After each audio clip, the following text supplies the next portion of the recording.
What if the biggest threat to California renters isn't higher rent, but slowly losing any sense of stability in the years ahead? The new rent limits are being presented as necessary protection in a state crushed by rising living costs. But markets don't respond to messaging. They respond to risk. When profits are capped while costs keep climbing, landlords pull back, investors wait on the sidelines, and new housing projects quietly disappear before they ever break ground.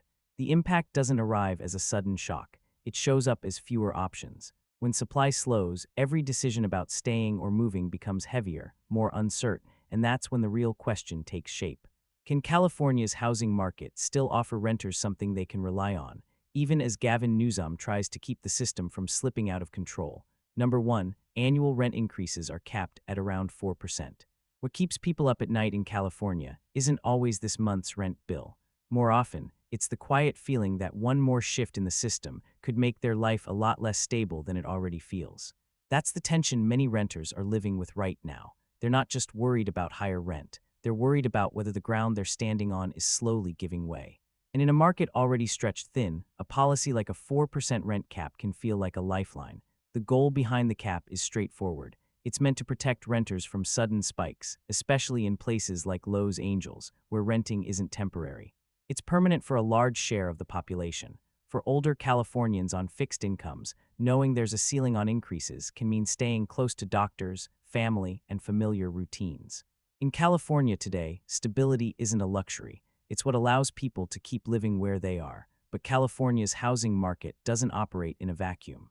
It's already under pressure from years of underbuilding, rising construction costs, complex regulations, higher interest rates, and a shortage that never fully caught up with demand. When you place a cap on rent growth, you're offering renters a sense of relief. At the same time, you're sending a very different signal to property owners and investors. Costs will keep rising, but your ability to adjust will be limited. That's where the real shift begins, and it doesn't happen overnight. It shows up in everyday decisions. Insurance premiums jump, repair estimates come back higher than expected, loan payments reset at less forgiving rates. With revenue capped and expenses moving freely, landlords start reassessing priorities. Some repairs still get done because they have to, but improvements that raise comfort, safety, or long-term quality are easier to postpone. Renters may feel protected on paper, while the quality of their housing slowly slips in ways that are hard to notice at first. Then comes the larger ripple effect, one renters rarely see until it's already underway. Investment capital starts to pull back. The simplest way to explain it is this: money flows where it faces the fewest barriers. When a market becomes harder to predict and long-term returns are capped while regulatory risk grows, investors start asking why they should stay put. Not out of resentment toward California, but out of practicality. There are other states where building is faster, costs are clearer, and exit strategies are easier to plan. The money doesn't disappear, it changes direction.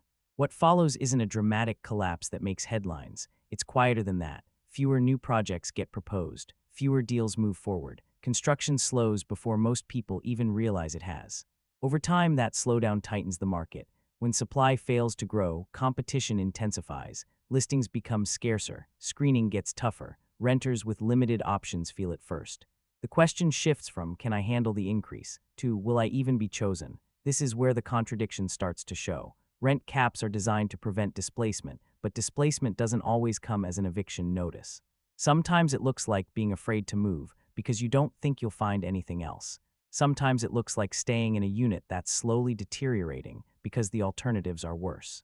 Sometimes it looks like watching new, higher quality housing get built somewhere else. While your market grows tighter and less forgiving, when stability becomes rare, even change starts to feel dangerous. So is a 4% rent cap good or bad for renters? It can offer real short-term protection, but for the market, it also sends a signal that long-term investment is more cautious and supply harder to expand. No one invests for the long haul in a system where revenue is locked but costs aren't. And when that happens, the price isn't paid immediately. It shows up later when choices are thinner and flexibility has quietly disappeared. And that leads to the question hanging over everything else. If California is buying time by holding prices down, what's being done during that time to make sure the system still works? Who's actually building? Who's investing for the future? And when options finally start running out, what will renters have left to rely on? Number 2, rent caps apply mainly to older buildings built before 1978. Let's be honest, when people hear rent control, they picture protection. What they don't picture is peeling paint, aging wiring, or buildings slowly falling behind the standards of modern life. In California, especially in cities like Los Angeles, rent caps don't apply evenly across the market. They land hardest on older buildings, many of them built before 1978. These are the apartments that generations of renters have passed through. They're often in established neighborhoods close to transit clinics, grocery stores, and the social networks people rely on as they age. For long-term renters, these units aren't just housing, they're anchors. The goal of applying rent caps here is clear: protect people who have already put down roots and can't easily start over, and for a while, that protection feels real. Long-time tenants don't see sudden rent spikes. They're less likely to be pushed out by rapid turnover. There's comfort in knowing that staying put is financially safer than stepping into an unpredictable market. For older Californians, especially those living on fixed incomes, that sense of security matters more than almost anything else. But here's where the quiet problem begins. Most of these buildings were already old before rent caps tightened. Many were built for a different era under different codes with systems that now require constant care just to keep functioning properly. Roofs age, plumbing weakens, electrical systems strain under modern usage. When rent growth is limited, but upkeep costs continue to rise, something has to give. It usually doesn't happen in dramatic ways. There's no sudden collapse, no headline-grabbing failure. Instead, repairs that aren't urgent get pushed back. Cosmetic upgrades never happen. Safety improvements that aren't legally mandated wait their turn. Landlords focus on what keeps the building barely compliant, not what makes it better to live in. From the outside, everything looks fine. Inside, renters slowly adjust to lower expectations. Imagine a hallway light that flickers for months, a heater that works but not well, a bathroom fan that hasn't been replaced since the 90s. None of these alone force someone out, but together, they change how a place feels. The rent stays controlled, but the quality of life quietly erodes. For renters who have been there 10, 20, even 30 years, the trade-off becomes invisible. They tell themselves it's still better than moving, and in many cases, they're right. The market outside is harsher. Newer units are far more expensive, so they stay, not because the housing is improving, but because everything else feels riskier. From the landlord's perspective, the math keeps tightening. Upgrades that don't directly prevent failure no longer make sense financially. Why invest thousands into improvements when there's no path to recouping that cost over time? This isn't about greed, it's about sustainability. You can hold prices down, but you can't force quality to survive indefinitely without investment. Over time, this creates a second layer of inequality inside the rental market. Newer buildings cater to higher-income renters with modern amenities and fewer restrictions. Older buildings become protected, but also frozen in time. The people meant to be shielded end up living in housing that slowly falls behind safety, comfort, and efficiency standards. Protection turns into containment. The most troubling part is how hard this is to notice until years have passed, because nothing breaks all at once. The decline feels normal. Renters adjust. Cities adjust. The system absorbs the damage quietly, and by the time the problem becomes visible, fixing it is far more expensive than preventing it would have been. Here's the emotional core for the audience. Many long-term renters aren't asking for luxury. They're asking for dignity. They want to feel safe in their homes. They want places that age with them, not against them. And yet, the structure of rent caps on older buildings makes that harder over time, not easier. So the question isn't whether protecting long-term renters is the right goal.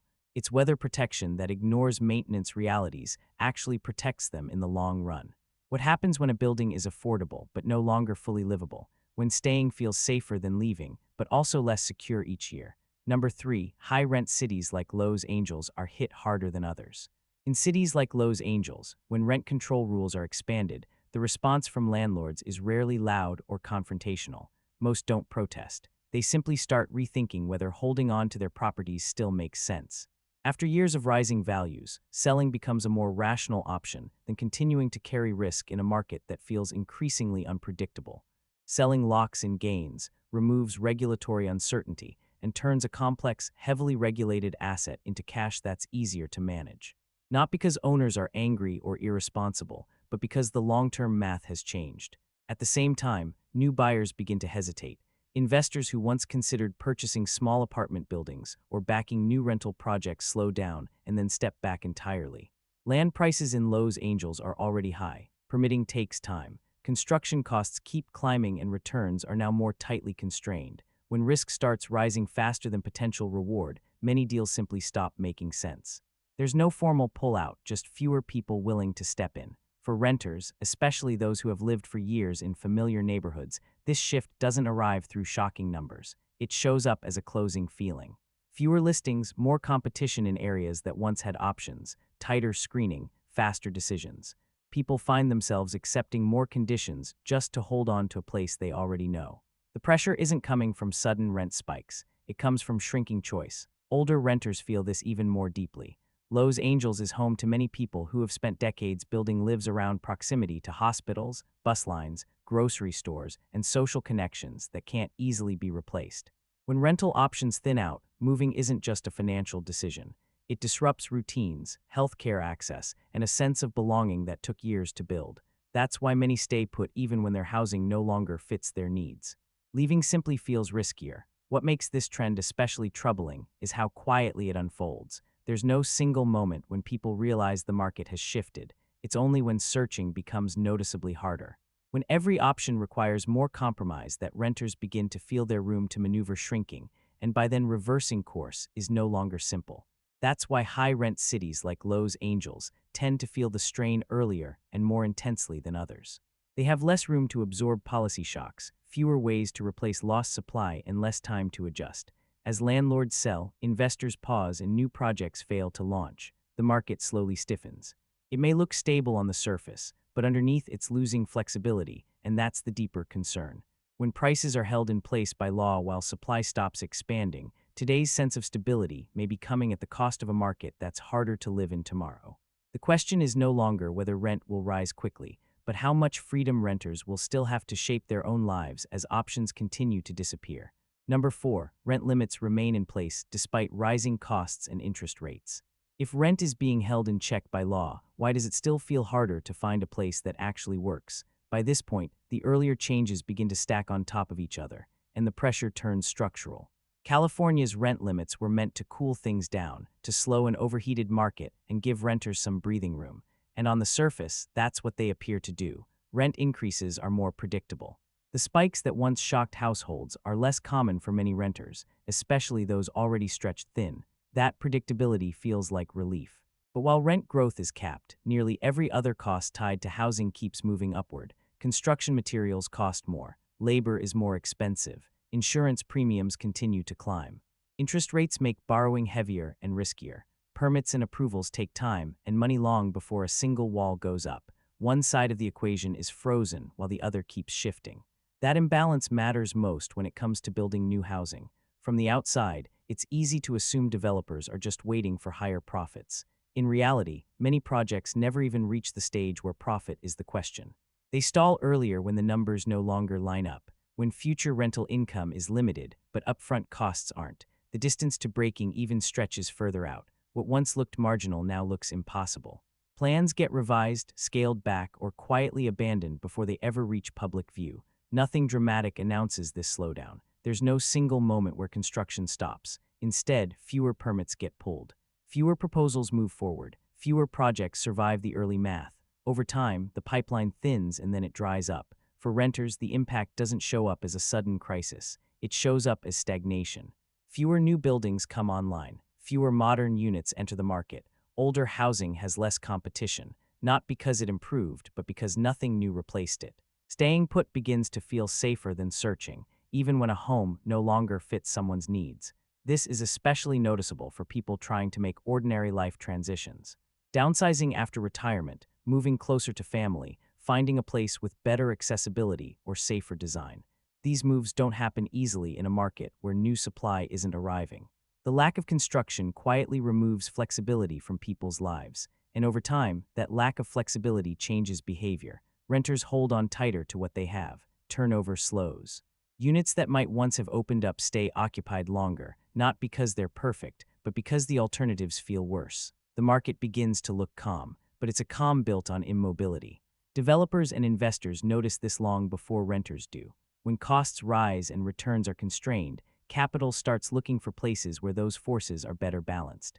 Other states offer faster approvals, clearer timelines, and fewer unknowns. Projects that might have been built in California a decade ago now get planned somewhere else. Demand hasn't disappeared, but the willingness to absorb uncertainty has. The result is a housing system that slowly loses its ability to respond. Prices may be controlled, but availability doesn't improve. Choice narrows. And when choice narrows, pressure builds in quieter ways, not through headlines, but through longer searches, fewer listings, and harder decisions. This is the paradox renters eventually run into. Holding prices steady can feel protective in the moment, but without new construction, it also limits the future supply people depend on. When costs remain uncontrolled and revenue is capped, the system doesn't adjust. It pauses. And pauses in housing tend to turn into shortages. For people living in California, especially those on fixed incomes or approaching retirement, that pause carries real weight. Stability isn't just about what you pay this year. It's about knowing that when your situation changes, the market can still move with you. When building slows and options shrink, that reassurance fades, and that leaves a quiet but unsettling thought hanging in the background. If rent stays capped, while construction becomes harder and harder to justify, where will the next wave of housing come from? How long can a market rely on what already exists before scarcity replaces stability? And when that shift finally becomes obvious, will renters still have real choices, or only the comfort of knowing prices were held down while the system stopped growing around them? Number 5, the policy prioritizes short-term tenant stability over market flexibility. What if the very thing designed to make renters feel safe today is quietly making tomorrow harder to navigate? By now, the pattern is familiar. California's rent policies focus on immediate stability, slower increases, fewer shocks, a sense that life won't suddenly spin out of control at the next lease renewal. For many renters, especially those living paycheck to paycheck or on fixed incomes, that short-term calm is not abstract. It's an emotional relief. It's sleeping better at night. It's knowing you can stay close to your doctor, your family, your routine for at least one more year. That kind of stability matters, and it's why these policies resonate politically. They address a very real fear at the moment. But stability, when it becomes the only priority, comes with a trade-off that's harder to see until time passes. Markets need flexibility to function, housing especially. People age, families change, health shifts, jobs disappear or appear in new places. A healthy housing market allows people to move when life requires it. When flexibility is reduced, movement slows. And when movement slows, pressure builds in places you don't immediately notice. Renters start adapting their lives around the fear of losing what they have. Someone who might have downsized stays put. A family that outgrew their space waits longer than they should. An older renter hesitates to move closer to care because the risk of re-entering the market feels too high. The policy doesn't force them to stay, but it quietly encourages immobility. Over time, that immobility changes the market itself. Units don't turn over. Listings become rare. When something does open up, competition is fierce. The advantage shifts to those with higher incomes, stronger credit, and fewer complications. The system still claims to protect renters, but it increasingly favors the most ideal ones. This is where the contradiction sharpens. Short-term protection helps people stay where they are, but it also makes it harder for others to get in. Stability for some becomes a barrier for others. And because the effects unfold slowly, they don't feel like policy outcomes. They feel like personal bad luck, a missed opportunity, a door that quietly closed. For older Californians, this tension cuts deepest. Stability isn't just about money. It's about predictability, knowing that when your needs change, the system can respond. But when flexibility disappears, even necessary change becomes risky. The market stops feeling like something you can work with and starts feeling like something you're trapped inside. From the outside, things can still look calm. Rents aren't exploding. Evictions aren't dominating headlines. But calm doesn't always mean healthy. Sometimes it means everything is stuck. And when housing gets stuck, the consequences show up later when people finally need to move and discover how little room there is to do so. This is the quiet cost of prioritizing short-term stability over long-term adaptability. The policy solves today's anxiety, but it narrows tomorrow's options. It trades movement for stillness, flexibility for control. And while that trade can feel comforting in a crisis, it becomes dangerous if it lasts too long. The question facing renters isn't whether stability is good. Of course it is. The real question is what happens when stability becomes the goal instead of the bridge. How long can people stay protected if the system around them can't adjust? And when life eventually demands change, will the market still be there to meet them? Or will they discover that the safety they relied on quietly turned into a cage? That's the tension at the heart of this final change. Stability can buy time, but without flexibility, time doesn't heal the system. It only postpones the moment when the lack of options becomes impossible to ignore. Looking at the bigger picture, the real concern isn't any single policy on its own. It's how these changes stack up over time. Rent caps can create a sense of short-term security, but when investment pulls back, older housing deteriorates, new construction slows, and the market loses flexibility. Renters are the ones who end up living with the consequences the longest. The issue isn't how much rent you're paying today. It's how many real options you'll have tomorrow, when life inevitably forces a change. If you're living in California, renting your home, or thinking about what the years after retirement might look like, don't ignore these warning signs. Like and subscribe to Tax Hack Pro so you can stay informed about the quiet shifts shaping the place you call home before the rules change again and catch people unprepared. Thank you for watching today's video all the way through. If you found the content helpful, don't forget to click like and subscribe to stay updated with our latest daily videos. Now feel free to check out other feature videos currently showing on your screen. Goodbye and see you in the next video.